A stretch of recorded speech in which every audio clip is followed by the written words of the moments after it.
जय गुरु जी। शुक्राना गुरु जी। सारी संगत को जय गुरु जी। संगत जी, गुरु जी जीने का ढंग सिखाते हैं, जीवन का हर रंग दिखाते हैं। जिसने गुरु कर्ज उतार दिया, उसने भव सागर को पार किया। वैसे तो हम जितने भी जन्म ले लें, गुरु जी का कर्ज तो नहीं चुका पाएंगे, पर उस कर्ज का ऋण तो चुका ही सकते हैं।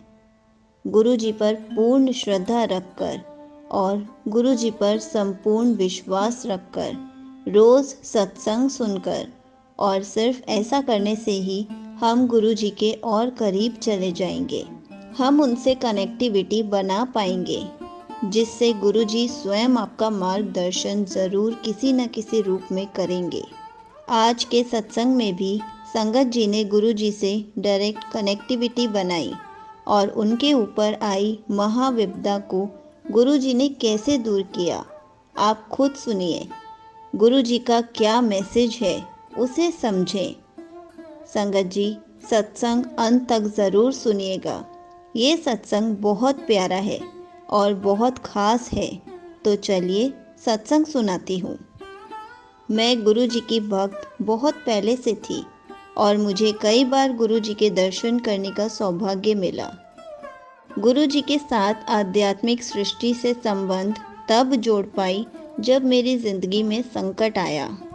मैं उस समय जर्मनी में अपने परिवार के साथ रह रही थी और गुरु जी अपने भौतिक शरीर का त्याग कर चुके थे और गुरु जी को अपना भौतिक शरीर को त्यागे हुए 7 साल हो चुके थे। 2013 में गुरु जी ने मुझे सपने में दर्शन दिए और कहा, बुरा समय आने वाला है। गुरु जी ने मुझे बुरे समय से निकालने का उपचार भी बताया। मैंने वो 5 दिन तक किया और ये सोचकर छोड़ दिया कि ये एक सपना ही तो था। मेरा गुरु जी पर कम विश्वास होने के कारण सामने परिणाम तो आना ही था। 2014 में मुझे फिर से एक अजीब सा सपना आया जो बिल्कुल सच लग रहा था। भविष्य में ये स्पष्ट हो गया कि ये एक भविष्यवाणी थी।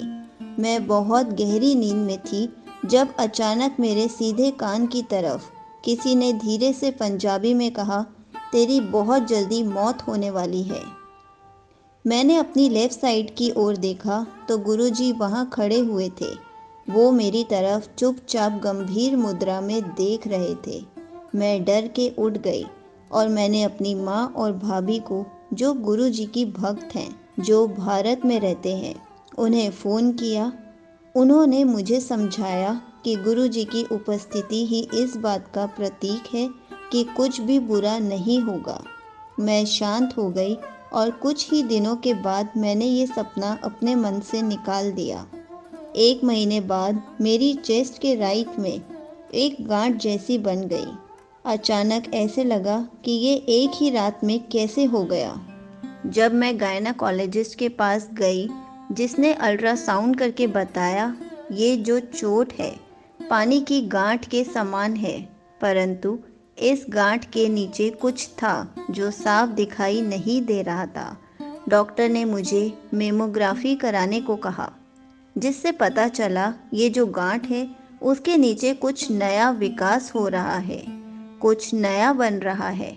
बायोप्सी के बाद मेरा शक विश्वास में बदल गया जब पता चला कि ये कैंसर है। डॉक्टर ने तुरंत ऑपरेशन कराने की सलाह दी। ये सब जांच कराने में मुझे 10 दिन लग गए। तब तक हमारी बेटी का समर वेकेशन शुरू हो गया था और हमने भारत जाने की फ़्लाइट्स बुक कर दी। हमने बड़े मंदिर जाकर लंगर प्रसाद खाया, फिर हम सब वापस आ गए। बड़े मंदिर जाने के बाद मुझे आत्मविश्वास हो गया था कि सब कुछ ठीक हो जाएगा। मैं ऑपरेशन के लिए गई। गुरुजी भौतिक शरीर में थे। उनकी तभी एक लाल चोले में मेरे पास छोटा स्वरूप था, जो मैं हमेशा अपने पास रखती थी। ऑपरेशन वाले दिन मुझे जब एनेस्थीसिया दिया गया तो वो स्वरूप मैंने अपने राइट हैंड में रखा। नर्स ने ऑपरेशन थिएटर में जाते ही वो मेरे हाथ से लेकर मेरे तकिए के नीचे रख दिया, क्योंकि वो मेरे हस्बैंड ने नर्स को कहा था, स्वरूप तकिए के नीचे ही रखे रहने देना। लेकिन जब मुझे ऑपरेशन थिएटर में ऑपरेशन टेबल पर लिटाया गया और वो स्वरूप बेड पर ही रह गया, डॉक्टर्स ने क्लॉट को हटा दिया और टाँके लगाने ही वाले थे कि उसी वक्त अचानक मुझे होश आ गया। मुझे अभी भी याद है कि सर्जन को मैंने मास्क लगे हुए देखा था।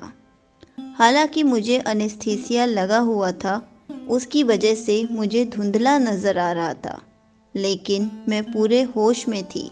मैंने लेफ्ट हैंड उठाकर गुरुजी के स्वरूप के बारे में पूछा। डॉक्टर मुझे होश में देखकर सरप्राइज रह गए। एक ने मुझसे पूछा कि आप जानती हैं आप कौन हैं? क्योंकि मैं सिर्फ स्वरूप का ही सोच रही थी। मैंने थोड़ा सा चिढ़ कर कहा, हाँ, मैं जानती हूँ कि मैं कौन हूँ। और अब आप बताओ कि मेरे गुरुजी का स्वरूप कहाँ है? नर्स ने मुझे स्वरूप पकड़ा दिया। उसके बाद मैं बेहोश हो गई। मैं सिर्फ 1 मिनट के लिए ही जागी थी, जैसे गुरुजी ने मुझे जगाया हो। और गुरुजी का स्वरूप मेरे हाथ में आने के बाद ही डॉक्टर्स के मन में एक बार फिर चेक करने का थॉट आया। उन्हें पता चला कि कैंसर के सेल कुछ लिव नोड तक भी पहुंच चुके हैं। उन्होंने उसे भी निकाल दिया। ऐसा लगता है कि गुरुजी ने ही उनको प्रेरित किया कि वो एक बार और चेक करें, नहीं तो कैंसर और फैल जाता। मुझे लगा था कि मेरा भयानक सपना समाप्त हो गया, क्योंकि डॉक्टर्स ने अच्छे से सारा कैंसर हटा दिया। लेकिन डॉक्टर्स कीमोथेरेपी करना चाहते थे ताकि बचा हुआ कैंसर भी जल्द से जल्द ख़त्म हो जाए। जब मेरी कीमोथेरेपी स्टार्ट की गई तो पहले 4 सेशंस बहुत अच्छे से ठीक ठाक निकल गए। उसका कोई भी साइड इफ़ेक्ट नहीं हुआ मुझे। मैं 15 दिनों में एक बार कीमो के लिए जाती थी और बिना किसी समस्या के ही वापस आ जाती थी और अपने ऑफिस का और घर का काम भी कर लेती थी। मेरा कीमो शुरू होने से पहले मुझे डिप्रेशन ना होने की दवाई भी दी गई, पर मैंने वो सिर्फ 2-3 दिन ली और फिर छोड़ दी। मैं इस दवाई पर निर्भर नहीं होना चाहती थी। उसके बदले जब भी मुझे डिप्रेशन होता, मैं गुरुजी के सत्संग सुन लेती थी और यूट्यूब पर उनकी वीडियोस देखती थी। जब कीमो का 5वां दौर शुरू हो चुका था, एक दिन सुबह मुझे लगा गुरुजी बिल्कुल मेरे पास हैं और उन्होंने मेरे सर पर हाथ रखा और कहा, भाग जा। मैंने जब अपने हस्बैंड को ये बात बताई कि शायद गुरुजी ने मुझे पूरी तरह से ठीक कर दिया है, और जैसे ही हम हॉस्पिटल चेकअप के लिए गए तो पता चला कैंसर है ही नहीं। डॉक्टर्स बहुत ज़्यादा हैरान रह गए कि आपकी तो कीमोथेरेपी चल रही थी, ऐसा कैसे हुआ? कैंसर एकदम से कैसे ख़त्म हो गया? आपकी रिपोर्ट बिल्कुल नॉर्मल आई है। मैंने जल्दी से जाकर गुरुजी को शुक्राना किया। तभी मेरे पास एक मैसेज आया, चल, तेरा बड़े से बड़ा कष्ट निपटा दिया, तुझे नई लाइफ ब्लेस कर दी। और मैं वो मैसेज पढ़कर गुरुजी की बात समझ गई कि गुरुजी ने मुझे मेरा कष्ट 10% दिया, 90% कष्ट अपने ऊपर ले लिया, क्योंकि अभी मेरी कीमोथेरेपी और बाकी थी। लेकिन गुरुजी ने मुझे आकर ब्लेस किया, अपने दर्शन दिए और मैंने गुरुजी को बहुत शुक्राना किया कि गुरुजी, आपने मेरे विश्वास को डगमगाने नहीं दिया।